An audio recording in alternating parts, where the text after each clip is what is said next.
It's race week, guys, and we're heading to the land of the rising sun for the Japanese Grand Prix at Suzuka. It's a circuit that I absolutely love. The only figure of 8 circuit on the F1 calendar. We've got some iconic corners, haven't we?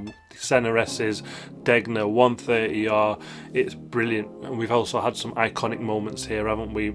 Senna and Prost going into turn 1 and that collision, Senna becoming world championship. 98, 99, 2000, the battle between Michael Schumacher and Mika Häkkinen. Schumi finally getting his first world title for Ferrari in 2000 and some mega racing there. It's a high downforce, high speed circuit, much like Silverstone and Zandvoort. For this weekend, only turn 2 corners will be, the curbs will be painted black and yellow in the colour of the B to support Sebastian Vettel's biodiversity campaign. It's also the home race of Yuki Tsunoda, and boy does he need a good weekend off the back of a couple of really poor weekends. Last time out though, we had a crazy race, didn't we? There was a monsoon, we only had a 40-minute race. Max Verstappen won and we had that battle to the line with Sergio Perez and Charles Leclerc. Charles Leclerc finished the line second, Perez third, but Leclerc got a 5-second penalty. That gave Red Bull the 1-2, but more importantly, Max Verstappen wrapped up his world title in Japan last year after full points were awarded on that one. The tyres for this weekend, Pirelli are bringing their hardest in the compound, the C1, C2 and the C3. For practice though, they are bringing their new compound of the C2 tyre for next year.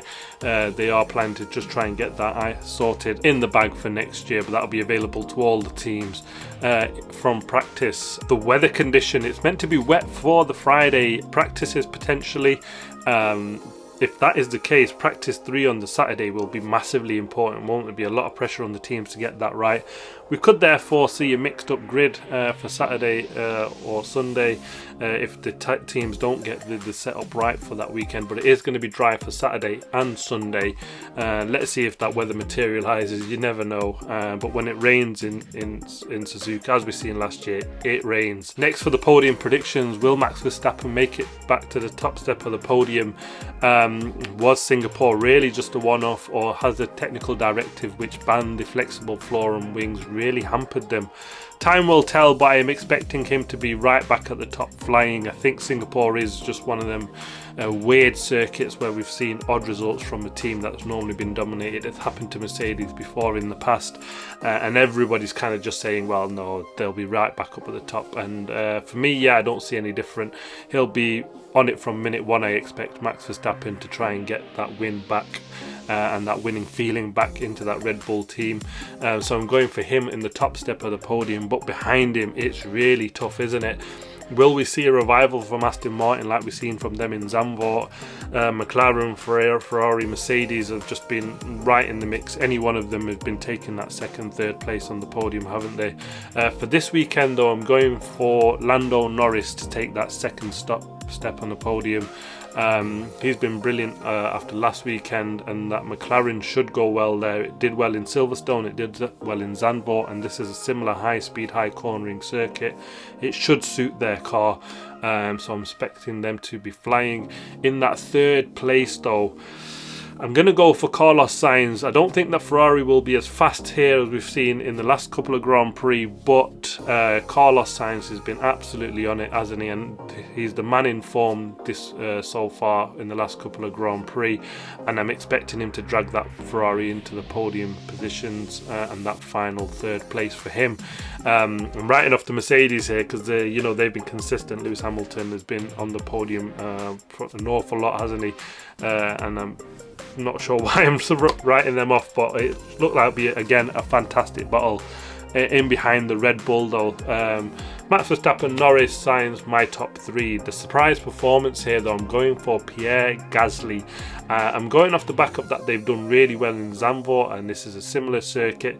Pierre Gasly had a brilliant result in Singapore, so that momentum should carry through, and I'm expecting a P5 from him. That'd be a brilliant result from them, won't it, for this weekend. And the latest news, Oscar Piastri has signed a multi-year deal with McLaren. No surprise there, he's had some fantastic performances, hasn't he? Really mature races and some solid points. He's beaten Norris a couple of times at some weekends and been there or thereabouts, right in the mix with him, so I'm not surprised.